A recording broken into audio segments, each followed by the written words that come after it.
The silence in the command center was complete. Every eye was fixed on the display showing the collapsed nexus, the scattered swarm entities dying by the thousands as the Coalition fleet hunted them down. Victory was within reach, but the price of that victory sat heavy on everyone's hearts. Tajin's signal is gone, Sora reported quietly. She had returned to SciFiPrime, her ship damaged but intact. I scanned the Nexus ruins. There is no life sign. Counselor G1 stood at the holographic table, her hands gripping the edge so tightly her knuckles showed pale through her skin. Continue the assault, she ordered. Do not let his sacrifice be wasted. Kill every swarm entity in this sector. The battle continued for 6 more hours. Without the Nexus to coordinate them, the swarm entities fought as individuals. They were still dangerous, but they were no longer unstoppable. The Coalition fleet moved through them systematically, destroying every trace of the threat that had nearly ended galactic civilization. When it was finally over, when the last swarm signal went dark, a strange feeling settled over SciFiPrime. It was not quite celebration. Too much had been lost. Too many worlds were gone.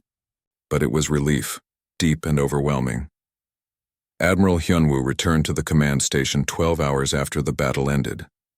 He looked exhausted, his uniform stained with coolant fluid from damaged ships, but he was alive and so were thousands of others who should have died. Status report, Jiwon requested formally. The swarm is broken, Hyunwoo replied. Our scouts report that swarm entities across 3 sectors have gone dormant. Without the Nexus intelligence, they are reverting to base biological functions. They are dying on their own. And our losses? Heavy, but sustainable. We will rebuild. Jiwon nodded slowly. Then she did something unusual. She sat down, right there at the command table as if her legs could no longer hold her. We survived, she said quietly, because of one human who volunteered to save people he had never met. Dr. Mireille had been documenting everything, as was her duty as a scientist. Now she approached Jiwon with her datapad. I need to make a recommendation, she said. The data from this battle must be sealed. Not destroyed, but restricted. Why? Commander Daeho asked.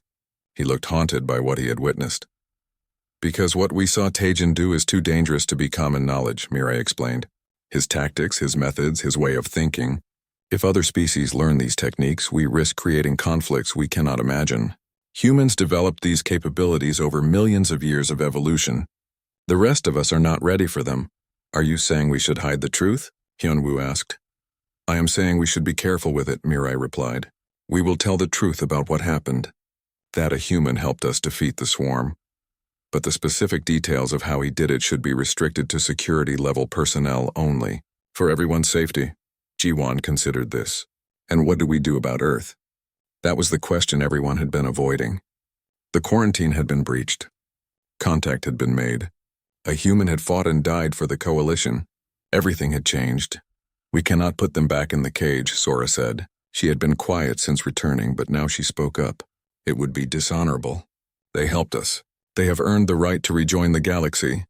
But the risks, Daeho began. The risks exist whether we acknowledge them or not. Sora interrupted. Tajin proved that humans are dangerous, but he also proved they can choose to use that danger to protect others. That is not something to fear. That is something to respect. Before anyone could respond, an alarm sounded. Not the battle alarm, but a medical alert. Everyone turned to look at the displays. Medical Bay is reporting an emergency admission, a technician called out. A human life sign. It is weak but stable. The command center erupted in confusion and hope. They rushed to the medical bay, where doctors were working frantically over a figure on an emergency bed. It was Tajin, unconscious, his suit torn and burned but alive. How? Hyunwoo breathed. A rescue team found him in the Nexus debris. The lead doctor explained. He had sealed himself in a survival pod moment before the explosion. The pod's shielding protected him from the worst of the blast. He has severe injuries, but human physiology is remarkable. He is already healing. Jiwon approached the bed carefully. Tajin looked small and vulnerable, so different from the calculating warrior they had watched destroy the swarm. But even unconscious, there was something persistent about him, as if his body refused to accept death. Will he survive? She asked. I believe so, the doctor said. Humans are incredibly resilient, but he will need time to recover. Tajin woke 3 days later. The first thing he saw was Dr. Mireille sitting beside his bed, reading through medical data. Did we win? He asked, his voice rough. Mireille smiled. Yes, the swarm is destroyed completely. Across all sectors, they are dying or dormant. You did it. We did it, Tejan corrected. I just provided a different perspective. Your people did the actual fighting. Our people would have lost without you, Mireille said seriously. You showed us how to fight in ways we never imagined. You were willing to die for species you had just met. Why? Tejan was quiet for a long moment. On Earth, we have a saying, no one is free until everyone is free. Humanity spent 300 years in isolation. We had time to think about what we did during the contact wars. We were angry and scared and violent. We are not proud of those years. He shifted in the bed, wincing at his injuries. When Admiral Hyunwoo came to Earth and explained what was happening, I saw a chance for humanity to be something different. Not the monsters you remembered, but protectors, friends. We could show that we learned from our mistakes. At the cost of your life, Mireille said. I am still alive, Tejan pointed out. Humans are hard to kill. We evolved that way. Yes, I was willing to die. Because the alternative was letting the galaxy fall to something worse than us. That was not acceptable. Over the next weeks, as Tejan recovered, the Coalition Council debated the future. The question was simple but profound. What do we do about Earth? The debate was intense. Some counselors wanted to maintain the quarantine, arguing that one good human did not erase the danger the species represented. Others wanted to establish limited contact, maybe trade and cultural exchange. A few radicals suggested full integration, welcoming humanity back into the galactic community. Finally, they brought Tejan to the council chamber to ask his opinion. He stood before them, still moving carefully from his injuries, and listened to their arguments. What do humans want? Ji-won asked him directly. To be part of something larger than ourselves, Tejan replied. To explore, to learn, to share what we know. Humans are curious by nature. 300 years of isolation was hard on us. But we also understand why you were afraid. We are still learning to control our own violent tendencies. He looked around at the assembled counselors. I cannot speak for all humanity, but I can tell you what I saw in the volunteers who came to that first meeting. Hope. Not hope that we would be freed, but hope that we could prove we had changed. That we could be trusted again. And can you be? Daeho asked. His tone was not hostile, just genuinely curious. I do not know, Tejan said honestly, but we want to try. And I think, maybe, that should be enough for a beginning. The vote was closer than anyone expected, but in the end the decision was made. The quarantine would be lifted gradually. Earth would be allowed to establish an embassy on SciFiPrime. Cultural exchanges would begin. Trade agreements would be negotiated. And most importantly, humans would be allowed to travel the galaxy again, though with certain restrictions in place. On the day Tejan was scheduled to return to Earth, half the command staff came to see him off. Sora gave him a data chip containing coalition star charts and cultural information. Hyunwoo shook his hand in the human custom, an honor he had researched specifically for this moment. Even Daeho offered a gesture of respect. Dr. Mirai walked with him to the shuttle. I have been documenting everything, she said. The battle, your tactics, your psychology. It will be the most comprehensive study of humanity ever done. Will it help? Tejan asked. I think so, Mirai replied. People fear what they do not understand. If we can help the galaxy understand humans better, maybe we can build trust. Just remember to include the good parts too. Tejan said with a slight smile. Humans are not just warriors. We are artists, scientists, parents, friends. We love and laugh and create beautiful things. The violence is part of us, but it is not all of us. I will remember, Mireille promised. Counselor Ji-won arrived just before the shuttle departed. She looked at Tejan for a long moment, then spoke formally. On behalf of the Galactic Coalition, I offer you our deepest gratitude. You saved our civilization. We will never forget that. Just make sure the galaxy knows one thing, Tejan said. Humans keep our promises. We said we would help, we did. Next time you need us, you will not have to come asking. We will already be there. The shuttle lifted off, carrying Tejan back to Earth. As it disappeared into the stars, Ji-won stood watching from the viewport. Do you think this was the right decision? Hyunwoo asked, standing beside her. I think we had no choice, Ji-won replied. We summoned the one species the galaxy feared most. We asked them to save us, and they did at great cost to themselves. SciFiPrime filled the view screen as the ship approached. The fortress world was massive, a planet that had been converted over centuries into a military stronghold. But even from orbit, the signs of panic were visible. Refugee ships crowded the space around it, thousands of vessels carrying the last survivors from consumed worlds. Taejin stood at the viewport, watching in silence. He had been quiet during most of the journey, spending his time reading through the data files that Dr. Mirai had given him. 3 centuries of galactic history, tactical reports, and biological studies, information that should have taken months to process. He had absorbed it all in 3 days. How do you read so quickly? Mirai had asked him on the second day. Speed reading techniques, Taejin had replied. We developed them when information became abundant on Earth.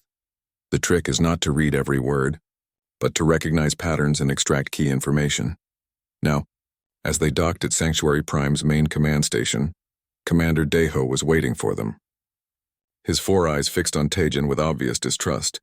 He had been assigned to supervise the human, a task he clearly did not want.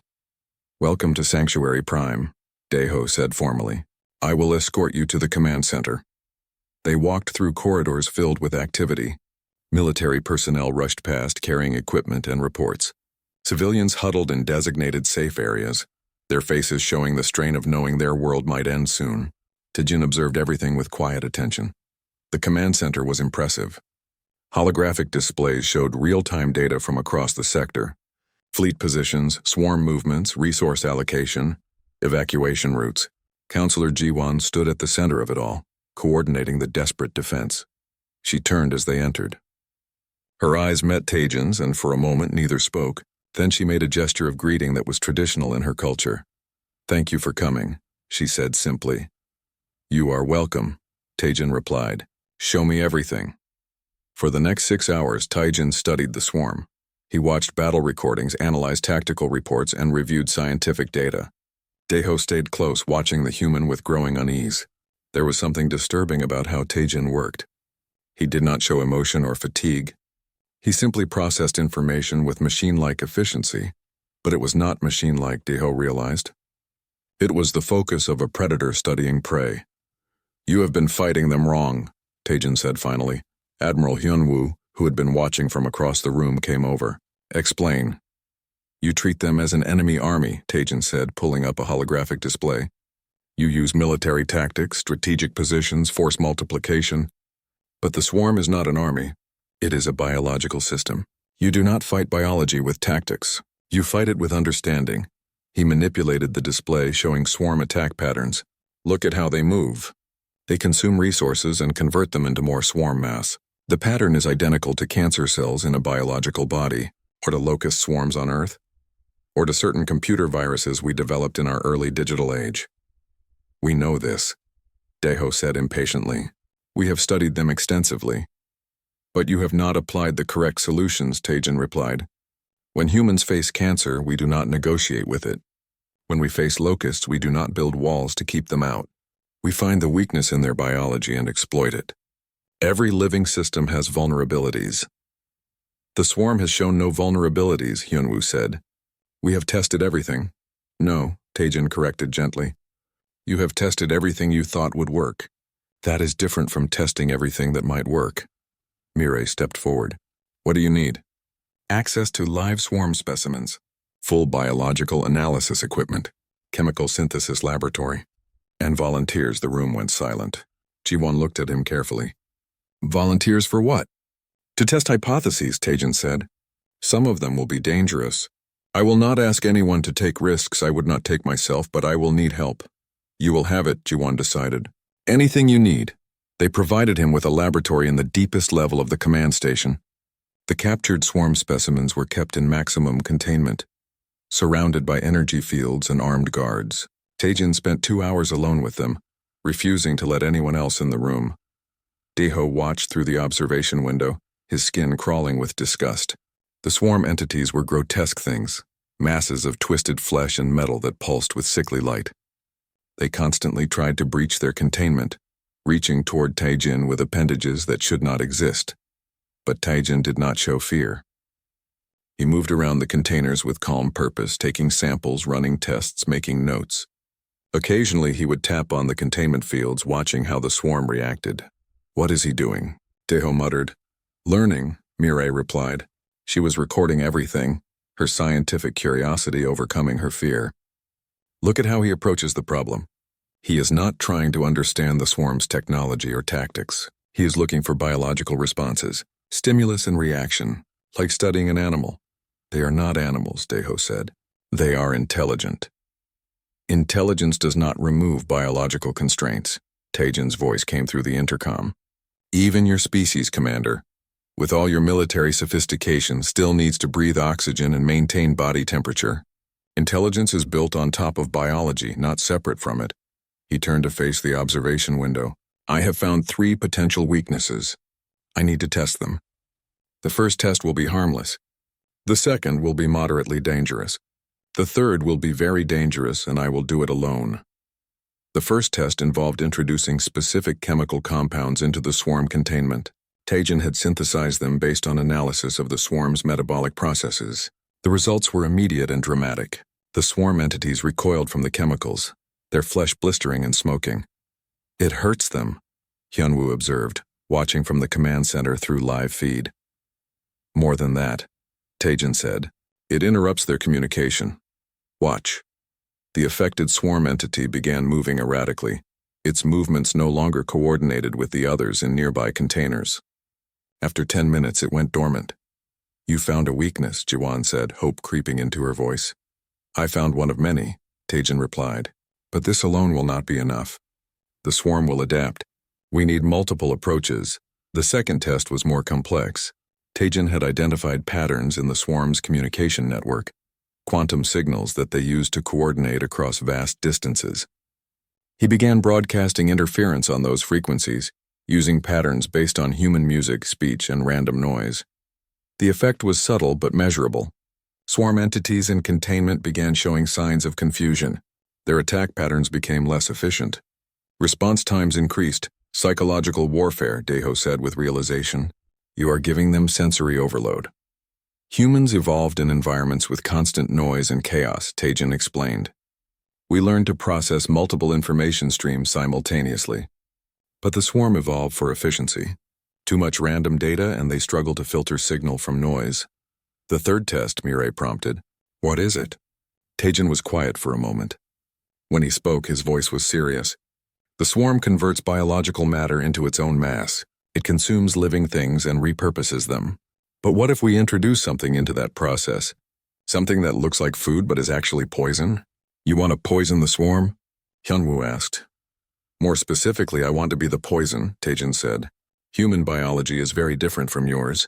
We have proteins and compounds that do not exist in your species. Some of them are toxic to non-human biology. If I can introduce a sample of my blood into a swarm entity and let it begin conversion, we can see if human biochemistry is compatible with their assimilation process." "Absolutely not," Deho said immediately. "If the swarm assimilates you, it will gain access to human capabilities. That would be catastrophic." "Only if the assimilation completes," Tajin countered. "I am betting it will not. Human immune systems are extremely aggressive. We evolved fighting parasites, viruses, and bacteria that would kill most species. My hypothesis is that my biology will fight back at the cellular level." "That is insane," Deho said. "It is calculated risk," Tajin replied, "and we are running out of time. In 36 hours, the swarm will be here. We need every advantage." Jiwan made the decision. "Do it, but take every precaution." The third test took place in an isolated chamber with emergency sterilization systems ready. Tajin made a small cut on his arm and allowed a swarm tendril to make contact with his blood.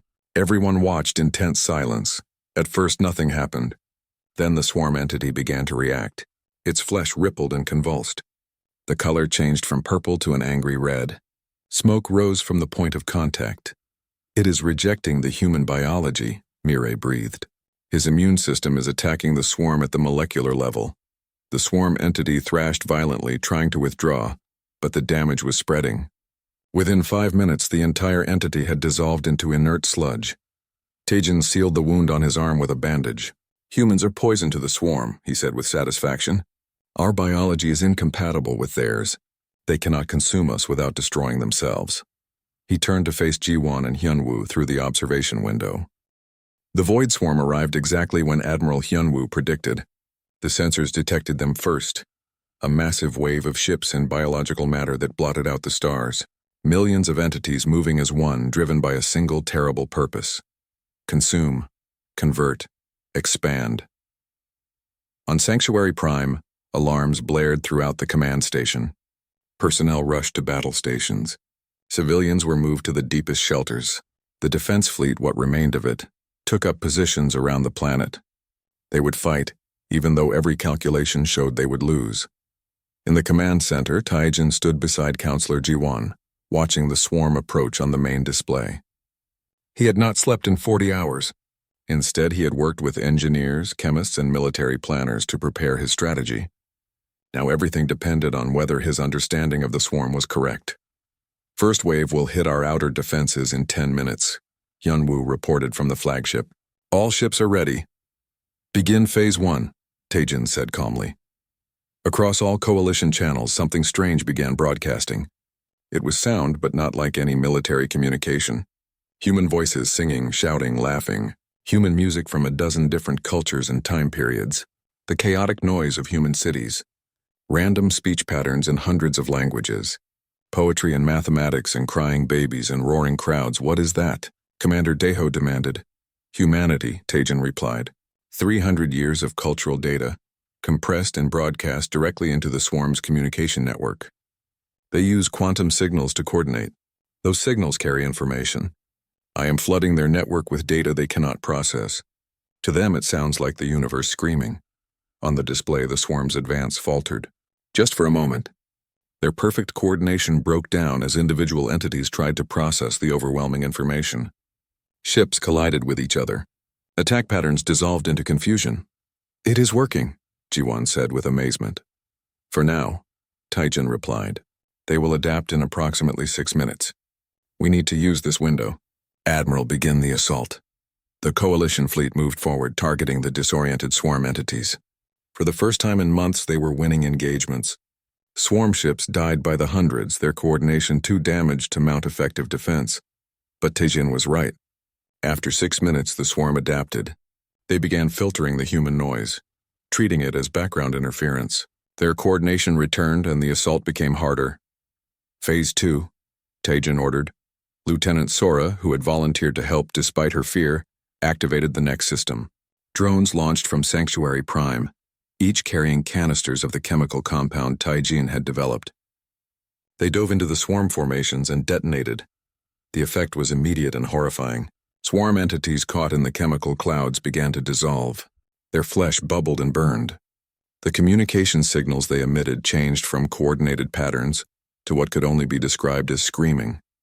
They are in pain, Dr. Mirai observed, her instruments showing the swarm's distress signals. Good, Taijin said without emotion. Fear and pain are useful weapons. The swarm has never encountered an enemy that could hurt them like this. They do not know how to process it. More drones launched. More chemical weapons deployed. The space around SciFiPrime became a nightmare of dying swarm entities. But there were so many of them. For every dozen that died, 100 more pressed forward. They are adapting to the chemicals, Hyunwoo reported. Some entities are developing resistance. Expected, Taijin said. The chemicals were never meant to stop them, just to make them afraid. Now comes Phase 3. Admiral, I need you to get me close to their Nexus node. What? Daeho turned to stare at him. The Nexus is at the center of their formation, surrounded by millions of entities. That is suicide. Not if we use human tactics, Taijin replied. He pulled up a new display, showing a flight path that made no logical sense. It wove through the swarm formation in ways that violated every principle of military strategy. Guerrilla warfare, Mirai said with understanding. Fast strikes, unpredictable movement hit where they are not looking. Exactly, Taijin said. The swarm thinks in terms of efficient patterns. They optimize for mass coordination. That is their strength, but also their weakness. A small force moving chaotically is hard for them to track. They keep trying to predict where we will go based on logical tactics, but logic is optional for humans. I will take you, Sora said suddenly. Everyone turned to look at her. She was trembling, but her voice was steady. I have seen what the swarm does to worlds. I have lost family to them. If there is a chance to hurt them, truly hurt them, I want to be part of it. Tejan looked at her for a long moment, then nodded. We leave in 5 minutes. I need a fast ship, lots of maneuvering fuel and every weapon you can fit on it. They gave him a reconnaissance vessel, small and fast, designed for speed, not combat. But Tejan had it modified, adding human innovations that Coalition engineers found strange. Chemical sprayers, acoustic weapons, and something he called psychological warfare packages. As they prepared to launch, Daiho approached Taijin. If you die out there, the swarm wins. We have nothing else. Then I will not die, Tejan said simply. Humans are very good at not dying. We practiced for 3 million years. The ship launched, and immediately Taijin took it into patterns that made Sora's stomach turn. He flew like he was drunk or insane, weaving through swarm formations with no regard for tactical doctrine. The ship spun, dove, and reversed in ways that should not work. But it did work. The swarm could not predict his movements because there was nothing to predict. Tejan was not following a plan. He was improvising second by second, reacting to threats with human reflexes and pattern recognition. How are you doing this? Sora gasped as they barely avoided a collision. Driving in Earth cities, Tejan replied, his hands moving across the controls. Millions of humans moving in unpredictable patterns. You learn to see threats before they develop, to react without thinking. They dove deeper into the swarm. Tejan deployed his weapons as they went. Chemical sprayers left trails of dissolving swarm tissue. Acoustic weapons broadcast human sounds that disrupted coordination. And the psychological packages displayed human faces on holographic screens. Images of humans smiling, humans screaming, humans showing every emotion the swarm could not understand. It is working, Sora reported. Swarm entities are showing confusion. Their attack patterns are deteriorating. They have never fought anyone like us, Tejan said. Every species they consumed was logical, predictable. They do not know what to do with humans who refuse to make sense. Behind them, the Coalition fleet followed, exploiting the chaos Tejan created. They pushed deeper into swarm territory than they had been able to advance in months. The tide was turning, then they reached the Nexus node. It was massive, a biological structure the size of a moon, the heart of the swarm's intelligence. Tejan had identified it through pattern analysis, finding the point where all communication signals converged. There, he said, pointing at the display. That is what we need to destroy. The shields are too strong, Sora said. Our weapons will not penetrate. I know, Tejan replied. He was checking his supplies, strapping on a suit that would protect him in vacuum. That is why I am going in person. You cannot be serious. Humans used to hunt animals by running them until they collapsed from exhaustion, Tejan said.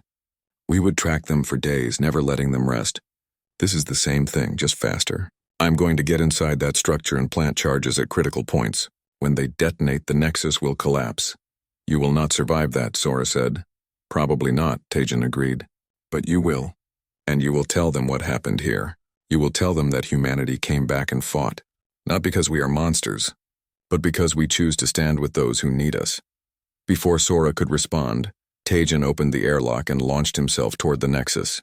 He used a propulsion pack and his own momentum, moving through the swarms of swarm entities with the same chaotic pattern he had used flying the ship. The swarm tried to stop him. Entities swarmed around him, trying to catch him, to consume him. But Tejan moved like water, flowing through gaps using their own mass against them. When they touched him, his biology fought back, his immune system attacking their cellular structure. He reached the surface of the Nexus and began cutting his way inside with plasma tools. The structure tried to heal around him, but he moved faster than it could adapt, deeper and deeper, following the pathways he had memorized from the data analysis. Back in the command center, everyone watched through the video feed from Tejan's suit camera. The images were nightmarish. Inside the Nexus, everything was alive and aware. The walls pulsed with consciousness. The air itself seemed to watch him. He is going to die, Daiho whispered. Maybe, Jiwon replied. But he is taking them with him. Tejan reached the central chamber, the heart of the swarm's intelligence. It was beautiful in a horrible way. Patterns of light and flesh that represented thoughts across a galaxy. He began placing charges at key structural points, working with calm precision, even as the Nexus realized what he was doing. The swarm threw everything at him. The walls tried to crush him. Tendrils of flesh attempted to pull him apart. The Coalition ship dropped out of faster-than-light travel at the edge of Earth's solar system. Admiral Hyunwoo watched through the viewport as ancient warning systems came to life. 300 years old but still functioning perfectly, lights blinked across the quantum barrier that surrounded the system like a cage. "Barrier frequency is stable," reported Lieutenant Sora from her station. Her voice was tight with fear. She had grown up on stories about humans, tales that parents told children to make them behave. "Initiating breach protocols. Weapons charged?" Hyunwoo asked. "Yes, sir. All defensive systems are active." Hyunwoo nodded. He felt slightly sick. They were coming to ask for help, but they were doing it with weapons ready. It felt dishonorable. But Dr. Mirai had been clear in her briefing. Humans respected strength and caution. Appearing weak might be more dangerous than appearing threatening. The ship's AI began transmitting the access codes that had been sealed in the Coalition archives for 3 centuries. The quantum barrier flickered, analyzed the codes, and slowly began to open a passage. It took 20 minutes. Every second felt like an hour. "We're through," Sora announced, scanning for defensive installations. "Multiple contacts," another crew member reported. "Wait, sir, those are not weapons. Those are satellites. Thousands of them." The view screen showed Earth's orbital space. It was crowded with structures, space stations, solar collectors, communication arrays, and what looked like the beginnings of orbital habitats. In 300 years of isolation, humanity had been busy. "They do not know we are here yet," Mirai said, studying her instruments. "Their technology is less advanced than ours in some areas, more advanced in others." "Interesting. Very interesting." "Send the message," Hyunwoo ordered. The communication officer began broadcasting on all frequencies, in the human languages that the Coalition had on file. English, Mandarin, Spanish, Arabic, and a dozen others. The message was simple. "This is Admiral Hyunwoo of the Galactic Coalition. We come in peace. We need to speak with your leaders about a matter of great importance to all life in the galaxy." For 3 minutes, nothing happened. Then every screen in the ship suddenly displayed the same image, a human face. Several crew members gasped. Lieutenant Sora actually stepped back from her console. It was the first time any of them had seen a human outside of historical archives. The face was male, middle-aged, with dark hair and eyes that seemed to look directly at each person on the bridge. "This is Earth Defense Coordination," the human said in perfect Coalition standard language. "Your ship has breached a 300-year-old quarantine. Please state your intentions and stand by for instructions." Hyunwoo forced himself to stay calm. "We need your help. The galaxy is under attack by an enemy we cannot defeat. We are requesting permission to land and speak with someone who can make decisions." There was a pause. The human's face did not show much emotion, which somehow made it worse. Mirai had explained that humans were very good at hiding their feelings when they wanted to. "Stand by," the human said, and the screen went dark. "What now?" Sora whispered. "We wait," Hyunwoo replied. "And we hope they are curious enough to listen." It took 6 hours. 6 hours of tense waiting while human ships, primitive by Coalition standards but numerous, took up positions around their vessel.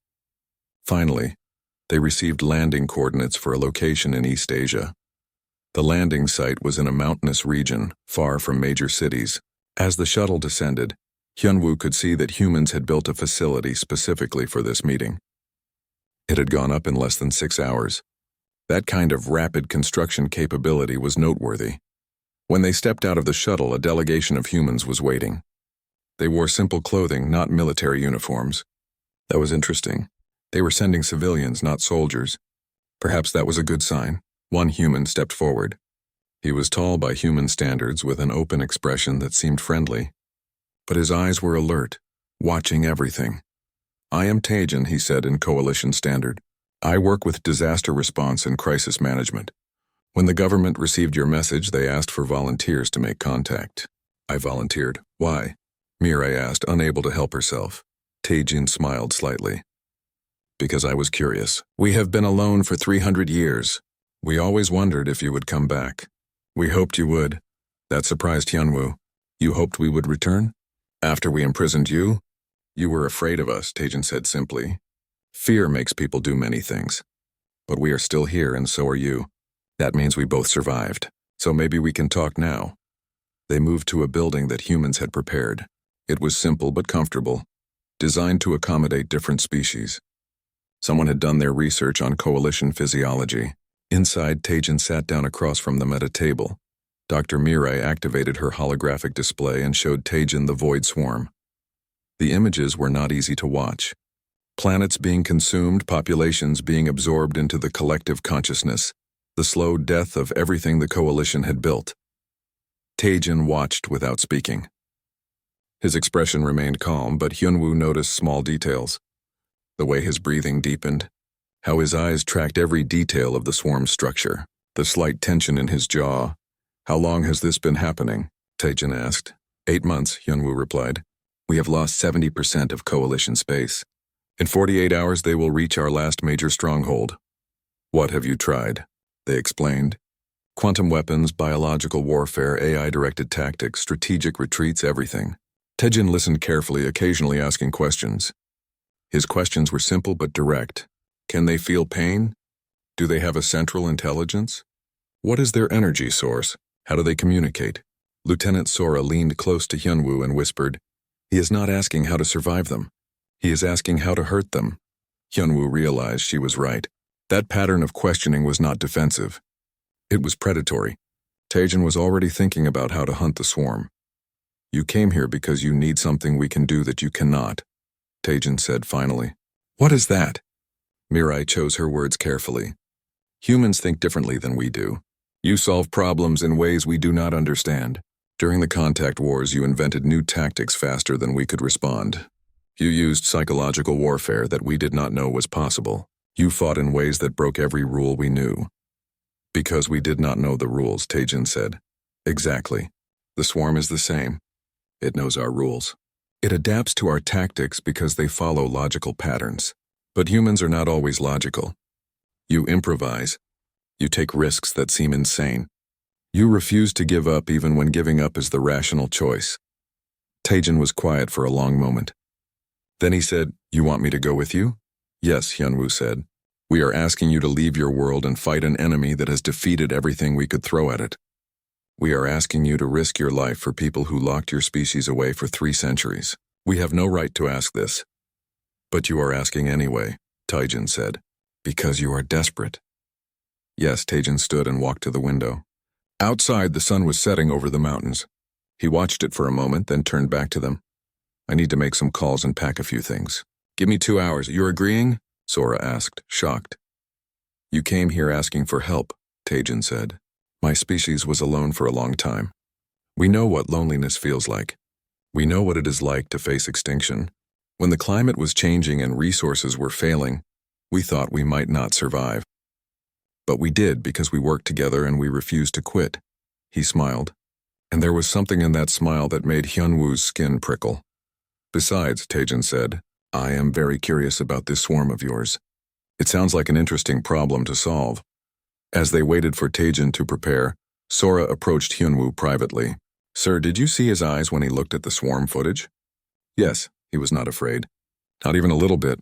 I know. That should not be possible. Every species in the galaxy feels fear when they see the swarm. It is a natural survival response." Hyunwoo looked at the sunset. "Dr. Mirai says humans feel fear. They just do not let it stop them. She calls it courage, but I think it might be something else. Something we do not have a word for." 2 hours later, Tejan returned with a single bag. "Ready when you are," he said cheerfully. As they walked to the shuttle, Tejan looked up at the stars that humanity had been kept from for 3 centuries. His expression was hard to read. "It will be good to see what is out there," he said quietly. Watching him, Hyunwoo felt a chill that had nothing to do with the temperature. They had come to Earth asking for a weapon. Looking at Tejan's smile as he gazed at the stars, Hyunwoo wondered if they truly understood what they were bringing back with them. When everything failed, we summoned the one. They feared most a human story outline, HFY, science fiction, third person. Part 1, The Council of Desperation, setting. The Galactic Coalition stands on the brink of extinction. The Void Swarm, an extra-dimensional parasitic intelligence, has consumed 70% of known space in just 3 cycles. Every conventional weapon, every tactical doctrine, every brilliant stratagem has failed. Key characters: Counselor Jiwon, a pragmatic. Belkorian diplomat who chairs the Emergency War Council, Admiral Hyunwoo, decorated military commander of the Coalition Fleet, now leading a losing war Dr. Mirai, xenoanthropologist specializing in forbidden species research Commander Daeho, Special Operations Officer, skeptical of desperate measures, plot points. The Coalition gathers in their last remaining fortress world. SciFiPrime military reports confirm the swarm will reach them in 48 standard hours. Traditional allies have been consumed. Their fleets drift as infected husks. Counselor Jiwon proposes the unthinkable, summoning a human from the quarantine sector. The room erupts in fear and protest. Humans were locked away for a reason. Dr. Mirai presents her research. Humans are apex persistence predators with incomprehensible resilience. She explains why humans were quarantined 3 centuries ago. Too violent, too creative, too dangerous. The vote passes by a single margin. Desperation overrides terror. Admiral Hyunwoo is tasked with the retrieval mission to earth tone and themes overwhelming dread and hopelessness. The desperation that drives civilized beings to embrace their worst fears. Foreshadowing of humanity's terrifying reputation. Part 2. The awakening setting Earth, isolated behind quantum barriers for 300 years. The planet has developed in complete isolation, unaware that the galaxy even exists beyond their solar system. Key characters. Taejin, the human chosen, or rather, who volunteers for contact, a former crisis response specialist. Admiral Hyunwoo, leading the retrieval team, deeply uncomfortable with the mission. Lieutenant Sora, Hyunwoo's second in command, terrified of humans from childhood stories. Plot points. The Coalition ship breaches Earth's quarantine barrier, triggering ancient warning systems. They transmit peaceful intentions but prepare weapons. Humans are unpredictable. Earth's unified government receives the message with confusion and curiosity. Taejin, a civilian specialist in disaster management and survival scenarios, volunteers. The Coalition team meets him in a neutral location. They're shocked by his calm demeanor. Taejin appears ordinary. No fangs, no claws, no armor. Lieutenant Sora whispers, "That's what makes them dangerous." Dr. Mirai briefs Taejin on the Void Swarm through holographic displays. Taejin asks simple questions that reveal frightening patterns of thought. Can they feel pain? Can they be afraid? Admiral Hyunwoo realizes with horror that Taejin isn't assessing how to survive. He's assessing how to hunt. Taejin agrees to help. Packing a simple bag with a few things from home, as they leave Earth, Taejin stares at the stars humanity was kept from and smiles. Tone and themes. The contrast between humanity's peaceful appearance and deadly reputation. Curiosity as a weapon. The human desire to understand is also the desire to exploit, building tension through restraint. Showing Taejin's normalcy makes him more unsettling. Part. For the hunter's assessment, setting SciFiPrime in the borderlands where the swarm advances. 40 hours remain. Key characters. Taejin, adapting to alien technology while analyzing the enemy. Commander Daeho, assigned to supervise Taejin, growing increasingly uneasy. Dr. Mirai, documenting Taejin's behavior for historical records. Counselor Jiwon, watching desperately for any sign of hope. Plot points. Taejin tours the command center, absorbing information at an alarming rate. He reviews 3 centuries of tactical data in hours, identifying patterns everyone missed. Daeho watches as Taejin studies footage of swarm attacks with detached fascination. Taejin asks for access to swarm specimens. The request horrifies the Council against protocol. They allow it. They have nothing left to lose in the containment lab. Taejin observes the captured swarm entities with clinical precision. He identifies their biological weaknesses through methods that disturb even Dr. Mirai. Taejin explains that humans evolved hunting megafauna. We learned to find the flaw in anything alive. He requests specific materials, chemical compounds, kinetic weapons, and volunteers when asked for his plan. Taejin says simply, "I'm going to make them afraid." The Coalition realizes humans don't just fight to survive, they fight to win. Absolutely. Tone and themes. The horror of being saved by something you fear. Human pattern recognition as both gift and curse. The weaponization of curiosity and creativity. 4. The gambit of teeth and fire setting. The front lines as the Void Swarm arrives. 24 hours of chaos. Key characters: Taijin, executing his strategy with terrifying precision. Admiral Hyunwoo, commanding forces under Taijin's guidance. Lieutenant Sora, fighting alongside volunteers inspired by human determination. The Swarm Nexus, the Hive intelligence encountering something new. Fear plot points: the Void. Swarm reaches SciFiPrime's outer defenses. Taijin deploys his first tactic, psychological warfare through pattern disruption. He broadcasts chaotic human cultural data, music, war cries, laughter, into the Swarm's communication network. The Swarm, used to consuming ordered civilizations, falters at human irrationality. Taijin leads a strike team into Swarm territory using guerrilla tactics. He employs improvised weapons and strategies that violate every military doctrine. The Coalition. Forces watch in awe and horror as Taijin turns the environment into traps. He demonstrates humanity's evolutionary advantage, endurance. While aliens tire, Taijin pursues the Swarm for hours without rest, adapted from persistence hunting. The Swarm attempts to infect him. Taijin uses it against them with biological countermeasures. He locates the Nexus node and identifies its critical vulnerability. Admiral Hyunwoo realizes Taijin was never planning just to repel the Swarm, he's planning to kill it permanently. Tonin themes humanity's capacity for relentless determination, the terror of watching someone fight without fear or mercy. Innovation through desperation, the human specialty part. The price of salvation setting, the aftermath of victory, and the consequences of what was unleashed. Key characters: Taijin, changed by the battle, now understanding why humans were quarantined. Counselor Ji-won, grateful but fearful of what comes next. Dr. Mirai, conflicted between fascination and moral responsibility. Admiral Hyunwoo, forming an unexpected bond with the human. Plot points: Taijin executes the final strike, a cascade reaction that destroys the Swarm Nexus. The Void. Swarm collapses across sectors, dying screaming through quantum channels. The Coalition celebrates their salvation. But the mood is complex. They witnessed what humans can do when unleashed, and it terrifies them.